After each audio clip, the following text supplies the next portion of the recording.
Hey witchies. Sorry this is like the single worst quality video ever, but I'm outside because on my way home from the agricultural fair, I looked out the window and I saw the moon and I was like, oh my goddess. It is like 4 times bigger than it was for the supermoon last year. So I rushed home and I got all my stuff out and I came out here and I set up a circle. Like, that's very bad quality, but my circle all around me, and it's been pretty awesome.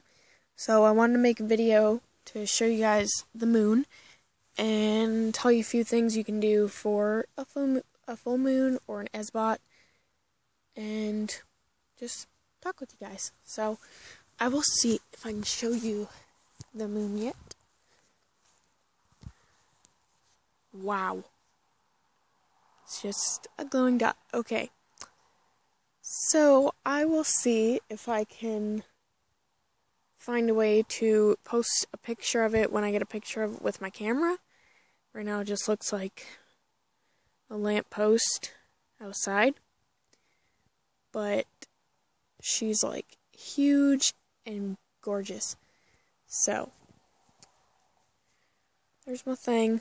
I'm not supposed to step outside the circle, but I did because I love you guys. So look at all this very bad quality. Okay, so let me see if I can turn this around so you guys can like see me or not see me. I don't know, but yeah. So some things you can do for your Esbot. The first thing I like to do after I cast my circle is to thank the goddess for all she's done. Like, not only just the past month since the last Esbot, but all around, all the time.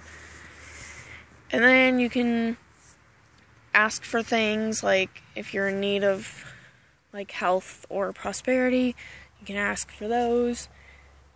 And right now, since I really didn't do it on Litho like I was going to, right now I welcomed the Fae into my circle because I've been trying to contact them and interact with them and stuff. I don't know if it's gone well, but yeah. And then other things you can do, like divination, my favorite version, being the pendulum, because that's just what I work best with. I don't know if you'd count reading past lives as divination, but if so, then that's my best.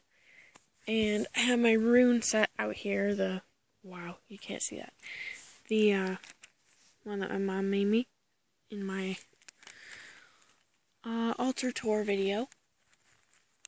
So I might draw some of those out and stuff.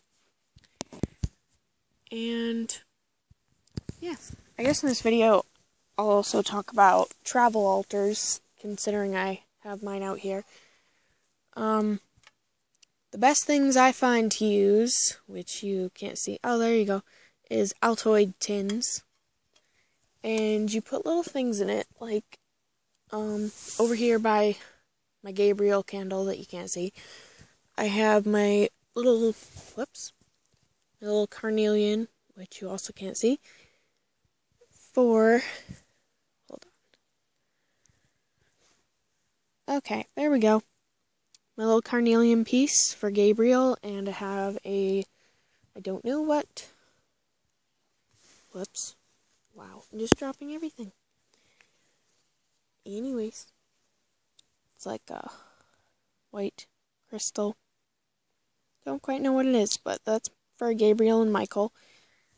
And I based that on what I think their wings look like, because you guys may not know this, but I'm a very weird person, And I incorporate a lot of stuff from Supernatural, the TV show, into my practice. Now, that may sound weird, but if you watch the show, you probably get why. And a lot of the things in there do match up. Like when I'm praying to Gabriel or Michael, I envision the actors that play them. And it's probably very weird and odd sounding, but it works for me. So it's a beautiful thing about Wicca. You can choose what you want. Anyways, I based these stones off of what I think their wings look like. I think Gabriel's are gold, and the closest I could find to that was carnelian in my collection. And I think Michael's are white, but not as beautiful as Lucifer's, because he was God's favorite, so it was super pretty. But yeah, Michael's are white, and Gabriel's are gold. So anyways, moving on. Other things you can do for the full moon, obviously collect moon water and such, especially if you are lucky enough to live by a river or like right on the beach. If you do, I envy you, because that's awesome. But the closest thing I would have to a natural water source out here is our very dirty pond way in the back property with the coyotes. So, nope. But, you can fill up water in a bottle and charge it under the full moon and bless it and all that. You can take this time to write in your book of shadows. I was going to, forgot a pen, and I'm not going to leave all these candles out here lit. Whoa, wish you could see what that flame's doing right now. Yeah. And just take this time to mostly pray for things you may need. Pray to thank the god and goddess. And definitely try to meditate. Or maybe even astral project. You can do that. That's awesome. If you're having it outside, you can definitely just like charge yourself in a way and meditate under the moon, like I'm going to try to do. And one of the best things you can do is not even just practice, but like just sit there and enjoy everything around you. Like I can hear bullfrogs right now. I heard coyotes earlier, which is more or less a little bit scary, but you can still listen to it.